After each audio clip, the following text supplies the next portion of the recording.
भी अंदर जाना चाहते हैं। अंदर जाना चाहते हैं। से एडमिट वो है। है हमारे पेशेंट का सिचुएशन क्या है क्या नहीं, वो बताने के लिए यहाँ पर कोई नहीं है। कोई एक रिप्रेजेंटेटिव बताओ यहाँ क्या पर। इम्प्रूवमेंट है, ऑक्सीजन लेवल कितना है, इम्प्रूवमेंट हो भी रहा है कि नहीं हो रहा है। आप पेशेंट के पेपर पे लिख देते हैं शिफ्ट टू आईसीयू, वो देख के पेशेंट खुद डर जाता है लिखा हुआ। आप मेरा तो कोविड भी टेस्ट नहीं हुआ क्योंकि मेरा आधार कार्ड नहीं था, इसके लिए नहीं किए। और प्लाज्मा देने के बाद 5-5 इंजेक्शन इतने मुश्किल से ला के ढूंढ के ला के लगाए, अभी भी कुछ कंडीशन उनका ठीक नहीं है। अभी उनको वेंटिलेटर पे डाल दिया गया है। क्या करूँ, कुछ समझ नहीं आ रहा है, कहाँ से कैसे, अभी कुछ कंडीशन का पता भी नहीं मिल रहा। आप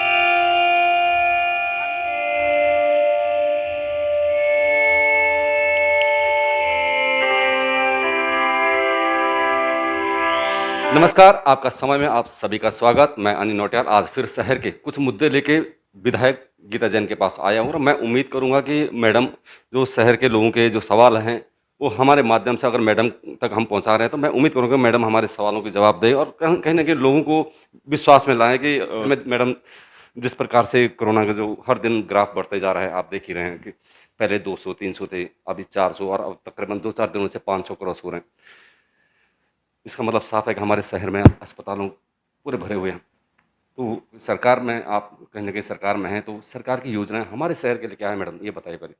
ऑक्सीजन बेड, आईसीयू और वेंटिलेटर, इन चीज़ों की डिमांड अचानक से पेशेंट की हालत ऐसे ख़राब हो जाती है और इसकी डिमांड ज़्यादा हो गई है। ऐसी बात भी नहीं है कि ऑक्सीजन हम लास्ट टाइम से कम प्रोड्यूस कर रहे हैं, लेकिन हम कंज्यूम ज़्यादा कर रहे हैं, करना पड़ रहा है, करने से ज़्यादा करना पड़ रहा है। ये सब जो प्रैक्टिकल प्रॉब्लम्स है उसे कहीं ना कहीं हम सॉल्व करने में लगे हैं। हमारे पास 100 बेड यहाँ और धर्माधिकारी में और 162 बेड मीनाताई ठाकरे है, पढ़ाएं जो अभी आपने। अभी भी रेडी है, लेकिन वहाँ ऑक्सीजन की किल्लत है, उसकी वजह से हमारे आईसीयू बेड वहाँ भी चालू नहीं हो पा रहे हैं। तो उसी के लिए लोग समझना ये चाह रहे थे कि क्योंकि बाहर एक ही चीज़ आता है कि अरे ऑक्सीजन खत्म हो गया, अरे ऑक्सीजन खत्म हो गया, खासकर वो लोग जिनके लोग अंदर बीमार हैं। बिल्कुल। और आप रोज अगर न्यूज़ देखते हैं पूरे देश की नेशनल न्यूज़, आज दिल्ली के बत्रा हॉस्पिटल की न्यूज़ थी, तो ये ऑल ओवर सब जगह ये प्रॉब्लम ऑक्सीजन की किल्लत इसीलिए आ रही है कि पेशेंट अचानक ऑक्सीजन नीड वाले बढ़ गए हैं। तो अब हमारी कोशिश क्या है कि ऑक्सीजन ज़्यादा से ज़्यादा कैसे, हमारे पास बेड्स रेडी है पर ऑक्सीजन को लाना बहुत ज़रूरी है। इसलिए परसों, कल और परसों 2 दिन में थाना कलेक्टर जी से मीटिंग करने गई थी और वहाँ एक ऑक्सीजन प्लांट अपना 175 जंबो लीटर्स का, जिससे वो जाएगा डायरेक्ट हॉस्पिटल की लाइन में, इसलिए 200 से 210 पेशेंट को नॉन स्टॉप ऑक्सीजन उस प्लांट में से मिलता रहेगा। इसका मतलब 200 सिलेंडर हम और कहीं ट्रांसफ़र कर सकते हैं, यानी 200 पेशेंट हम जैसे ही 5 या 6 तारीख को, जैसे हमको वायदा है 10 तारीख के पहले पहले तो ये प्लांट चालू होना है, वो एग्रीमेंट में लिखा है, लेकिन वेंडर ने हमसे वायदा किया है 5 या 6 तारीख तक वो प्लांट चालू कर देंगे। और जैसे ही ये 200 पेशेंट के लिए ऑक्सीजन हम टेम्बा में प्लांट चालू करके दे देते हैं, 200 सिलेंडर हम और कहीं शिफ्ट करके और 200 ऑक्सीजन बेड बहुत जल्दी शहर में चालू हो जाएंगे। दूसरा, लोगों का ये भी मानना है कि जैसे ही हमें पॉजिटिव आया हमें ऑक्सीजन ही लगेगा, इसलिए लोग जिद करते हैं कि हमें ऑक्सीजन बेड अभी से दिलवाइए। तो प्लीज़ आप डॉक्टर को डिसाइड करने दीजिए कि फ़िलहाल आपको ऑक्सीजन बेड की ज़रूरत है, आईसीयू की ज़रूरत है या किसी और चीज़ की ज़रूरत है। आपके इस चैनल के जरिए एक बात और कहना चाहूँगी, कोई भी डॉक्टर पेशेंट से नहीं कह सकता कि आप रेमडेसिविर लेके आइए, चाहे वो प्राइवेट अस्पताल हो चाहे गवर्नमेंट अस्पताल हो। यही मैडम आपने बहुत बड़ा बात क्योंकि मैं जब सेंटरों में जाता हूँ ना मैडम, तो वहाँ पे लोग हाथ में एक चिट्ठी लेके रहते हैं कि भाई कहाँ मिलेगा, और हम मीडिया वाले हैं तो लोगों की उम्मीद थोड़ा शायद बढ़ भी जाते होंगे, कहीं आप बताओ नज़र कन। तो जो आपने जो बताया मैडम, ये बड़ी बात कही कि डॉक्टर सरकारी जहाँ भी मरीज बीमार है तो अंदर अंदर लगाएं, बाहर पब्लिक को। जी, पब्लिक को अगर कोई डॉक्टर आपको लिख के देता है तो आप बिल्कुल मेरे पास आइए, मैं उस डॉक्टर से जवाब पूछूंगी कि आपने लिख के कैसे दिया। प्रोसीजर ये है कि जिन जिन हॉस्पिटल में जितने मरीज हैं उनकी नीड उनको कलेक्टर के दिए हुए फॉर्म में भर के भेजनी है। फॉर एग्जाम्पल, एक जन के पास 50 पेशेंट है तो उनको 50 रेमडेसिविर पर डे लगेंगे, ऐसा उनको लिख के देना है। उन पेशेंट्स के नाम देने हैं ताकि वो उनके नाम के ही इंजेक्शन्स उतने आएंगे, और वो डायरेक्ट वहाँ से आते हैं। किसी को कोई केमिस्ट के यहाँ कहीं भी अभी बहुत ब्लैक मार्केटिंग का सुन रही हूँ, कहीं से भी आपको इंजेक्शन लेने नहीं जाना है। जो भी डॉक्टर आपको लिख के देता है उनको बोलिए कि आपने कलेक्टर का डिमांड फॉर्म भरा है या नहीं भरा है। देखिए उन लोगों के लिए मैडम ने मैसेज दिया है कि जो सच में बहुत परेशान हैं, और लोग परेशान इसलिए हैं कि लोग समझ नहीं पा रहे हैं उन्हें करना क्या है। मैडम दूसरी एक बात यह है कि जिनके लोग अंदर स्टेज तो हमें नहीं पता कि कौन सी तीसरी होती है चौथी होती है, लेकिन लास्ट स्टेज में वहाँ पर रिकवर या तो रिकवर हो जाए या तो वो इंसान की मृत्यु हो जाती है। मैं भी पिछले कई दिनों से मेहनत कर रहा हूँ कि जो उनके परिजन बाहर हैं वो कहीं ना कहीं एक अंतिम दर्शन बोलें या फिर ये कहें कि वो अंदर जाके कहीं ना कहीं उस हौसला अफजाई 5 मिनट में कर सकता है। तो एक ऐसा कुछ आप प्लान कर सकते हैं कि उनका कोई इंसान हो जो बाहर, जो उनका परिजन हो, 10 मिनट के लिए 5 मिनट के लिए पीपी किट पहन के उनको मिलने के लिए चला जाए। देखिए, इसमें दो पहलू है अनिल जी।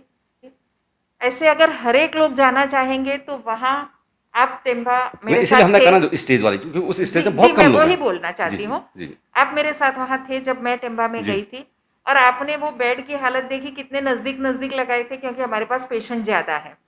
तो अगर सभी लोग अपने अपने पेशेंट को मिलना चाहेंगे पॉसिबल नहीं। तो ये पॉसिबल इसलिए नहीं होगा कि डॉक्टर अपना काम नहीं कर पाएंगे। जी जी सभी को पीपीई किट पहनना आता भी नहीं है, उनको अपने आप को बचाना आता नहीं है, तो वो भी संक्रमित होके जाएंगे।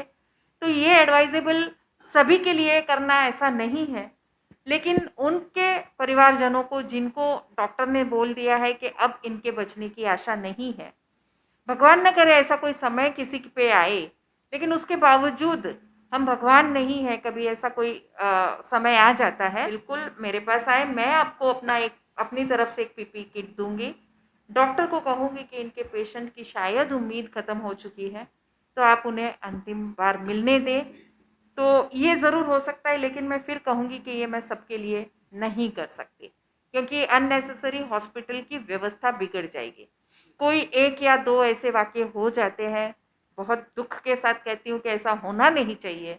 अगर होता है तो वो मेरे पास आएंगे तो मैं पीपी किट दे के उनको भेजूँगी। और मैडम कभी कभी हम पत्रकारों के बीच में भी आ जाते हैं या कहीं लोग ऐसे बात चल जाती है कभी कभी कि यार बताइए कि हमारे तकरीबन 12 से 15 लाख की आबादी है, आज 5,000 पेशेंट भी पूरे नहीं हैं, मुझे लगता है 4,500 समथिंग कुछ हैं।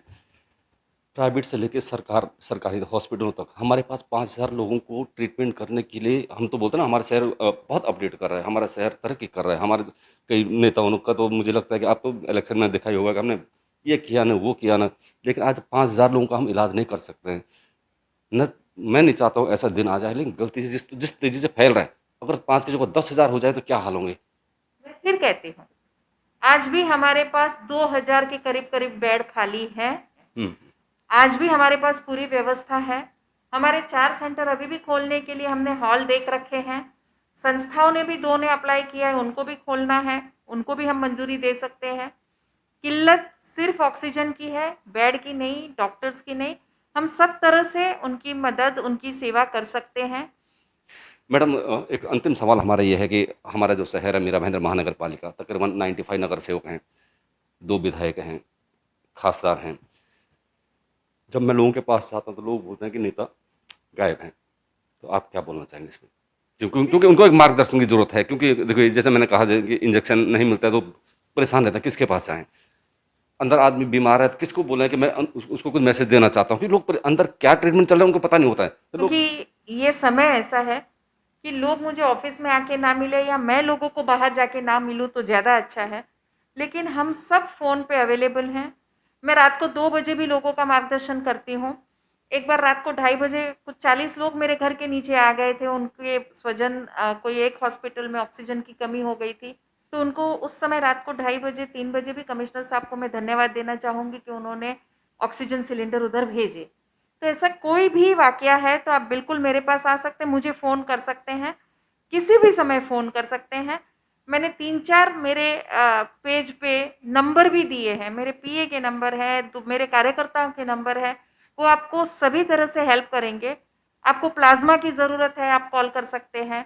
रेमडेसिविर इंजेक्शन जैसे मैंने कहा, उसके लिए आपको कॉल करने की ज़रूरत नहीं है।